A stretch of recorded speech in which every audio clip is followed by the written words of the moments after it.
Hey guys, welcome to JDM Overload. There are many reasons why the Nissan Skyline is illegal in America. One person on the message board once wrote, Nissan Skylines are illegal in parts of the US as for a number of reasons. 1. The power out of a Nissan Skyline R34 GTR Nismo is 280 bhp on the standard GTR to 500 bhp standard on the top of the range GTR. Not only that, they can get a bhp of around and over 1,000 bhp. 2. Most of the USA Police Force's cars are unable to keep up with the cars as their cars are mostly rear-wheel drive, where Skylines are four-wheel drive. 3. When you have an empty road, a Nissan Skyline will gladly eat up the roads with speeds from 155 miles per hour to 200 miles per hour, depending on what you have done to the cars. My mate, who has moved to America, has a Nissan Skyline R34 GTR Nismo Z-Tune and is pushing 900 bhp with a top speed of around 194 miles per hour. He has knobs connected but not yet used it, as he's never had to use it. Very interesting argument. Are they right? Let's find out. People are always of the opinion that the Skyline is somehow singled out from being legal in the States. This is definitely not true. There are many models that are legal in the US.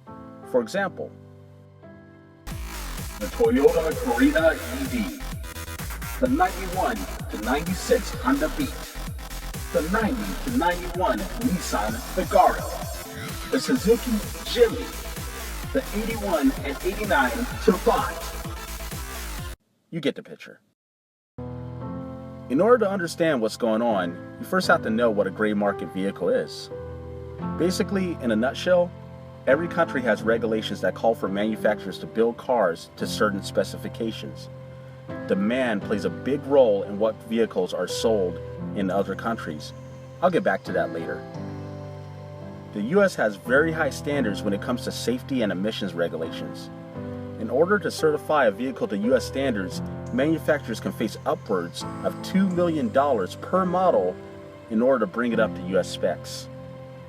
The practice of importing so-called gray market cars goes way back to when military members realized they could save thousands of dollars by importing a cheaper version of the same car sold in the US, sometimes a car that wasn't available. People were making off like bandits and importing gray market cars so successfully that it started affecting companies like Mercedes-Benz. They started a lobby to stop this market.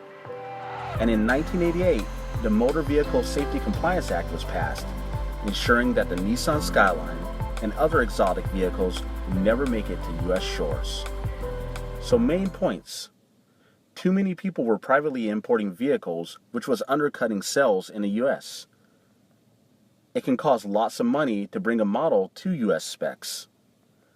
The Nissan Skyline was low demand in the US until recently.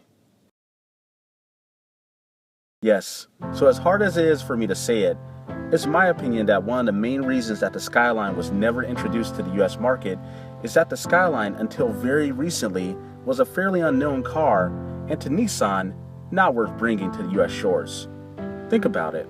What was the first time you even ever heard of a Skyline? Gran Turismo? Too Fast, Too Furious? Even me. The first time I even heard of the name was in 2000 when I saw this low-budget Japanese film by accident. It was about a hill racer who owned an R31 and drifted down the mountainside. At that time, I don't remember too many people talking about it. It was, and in some ways, is still one of those cars that is well known by car enthusiasts and tuners, but not as mainstream as you would think. In fact, most people that approach me care more about the driving configuration and give me a blank stare or nod when I tell them it's a Skyline. So basically, that's why we never got a Skyline here. And sometimes when you don't have the facts, it's easy to speculate on why something is the way it is.